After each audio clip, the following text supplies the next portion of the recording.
Hello, my friends. Today is October 5th, and this is Markets Weekly.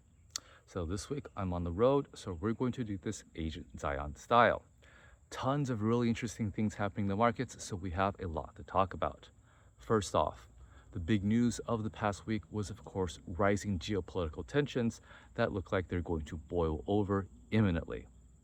Secondly, we got some pretty good US data on the jobs front and on the ISM front, and that's shifting rate expectations.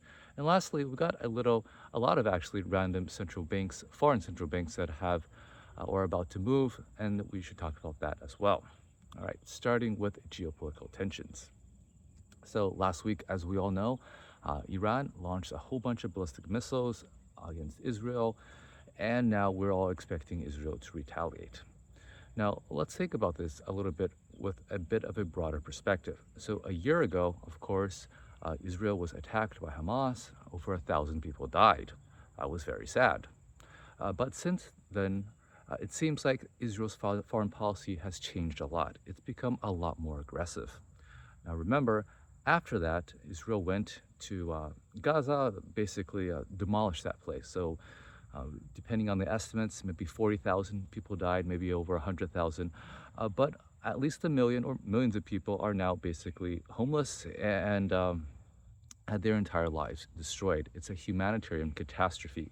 Again, the international community has been aware of this and they sent lots of aid, and many people in Israel basically shot and killed the aid workers, and so that's also a disaster as well.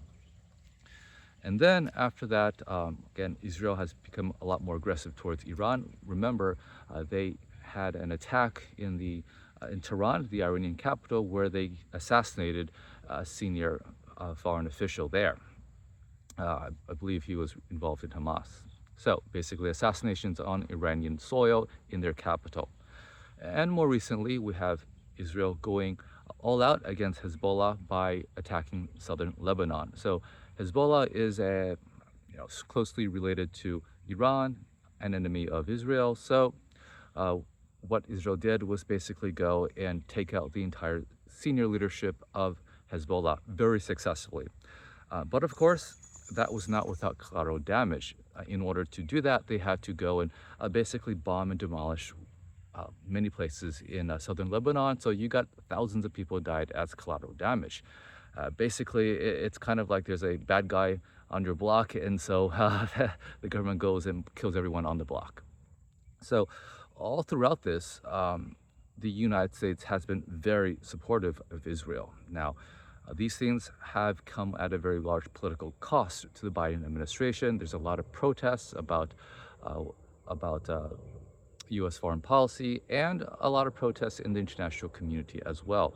But the Biden administration continues to provide Israel with arms, with money, with intelligence, and it looks like they're going to continue to do this. So where does that leave us today? So one of the common thoughts right now in the geopolitical community is that Israel is thinking that this is their generational opportunity to really fundamentally shape Middle Eastern politics. So right now, they have Hezbollah on the run, and they have the momentum behind them, and they have a good opportunity to take out their arch enemy, Iran. And they have the White House in their pocket. Now, the White House, of course, the U.S. has always been very supportive of Israel. For those of you who don't know, the Israeli lobby is very influential in the U.S. John Mearsheimer has a very good book on that topic called The Lobby. Basically, Israeli politicians donate a lot of money to U.S. lawmakers and basically own them. But even given that history of strong support, the Biden administration is really exceptional. And even though they're paying a big political price internally to go and allow Israel to do all this, they're still letting Israel go. And maybe Biden is senile, he doesn't know what's happening, and lets his deputies run everything. Now, Secretary of State Blinken, I would also remind everyone, when he flew to Israel last year, Secretary of State of the United States, basically introduced himself as coming there as a Jew. So, which is what he is. So maybe that is influencing his priorities in this situation. In any case, it looks like the United States is going to support Israel with whatever they're going to do. Now, this past week, we had former Prime Minister of Israel and also Jared Kushner post on X what a lot of people there seem to be thinking. So that is to say, we got to take this chance before the election, before we get a new president that might not be as supportive to what we want to do and just change the world. So they're saying three things could happen.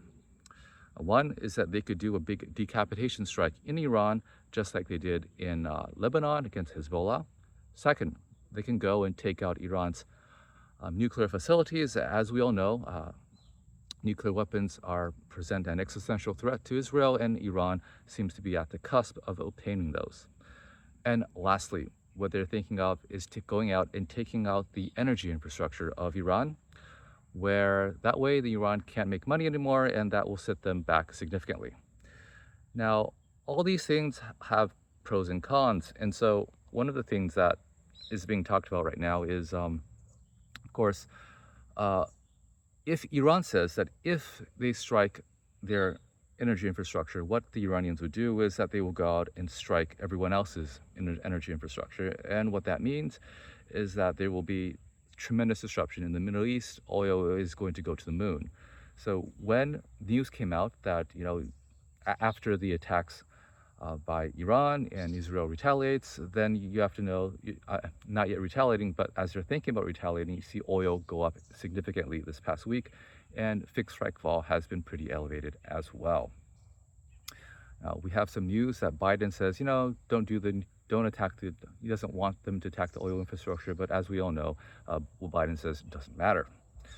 Now, President Trump has made comments that he's supportive of Israel attacking Iran's nuclear facilities, so maybe that will happen. So it's totally unclear, but what is clear, though, is that they have this very, very small window to achieve their dreams, expand their territory, take out their rivals, and it seems like they're going to do it. So I think we should brace for significant impact in markets these coming weeks. Now, some people might say that, this is not, Biden's not going to let them do that because high oil prices and disorder is not going to be good for Harris's election. And that may be, but, I'm getting the sense that Biden probably doesn't really care about Harris's reelection.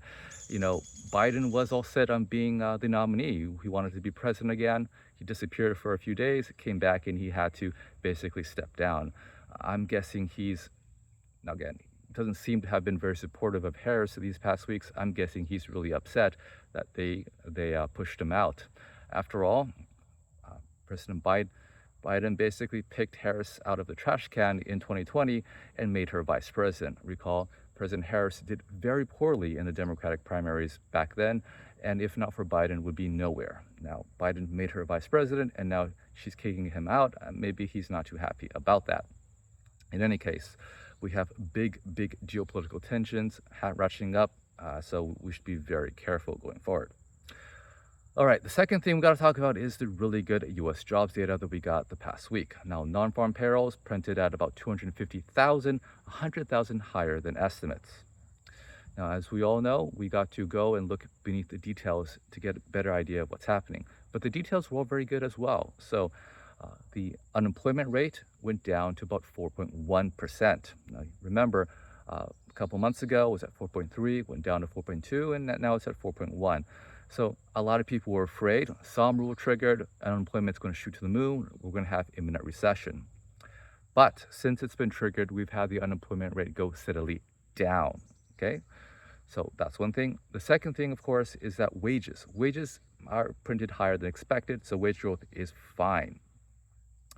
So all in all, this was a really good unemployment print, and when the market saw it, they immediately shifted their expectation of the path of Fed policy. They were thinking maybe the Fed might cut 50 again this year. Now now they don't think that anymore.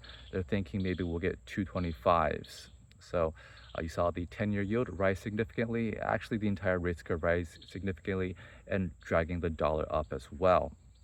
Now, in addition to that, we also got the ISM services print last week that showed pretty good expansion in the services sector. So if you were thinking that there was a US recession, we have these data points that are arguing against you, and the market is reflecting that as well.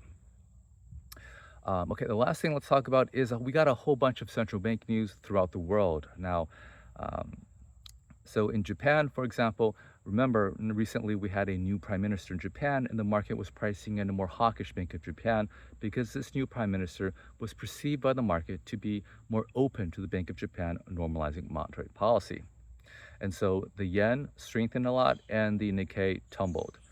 But this past week, he seemed to be saying something different. He's like, let's not hike rates. And so maybe he's not as hawkish as the markets thought. Market immediately has been pricing in weaker yen, and the Nikkei loved it. So you can see that very clearly. USD JPY rising quite significantly the past week, in part due to, of course, the stronger dollar. So looking to the UK, we got a notable depreciation of the of the USD GBP.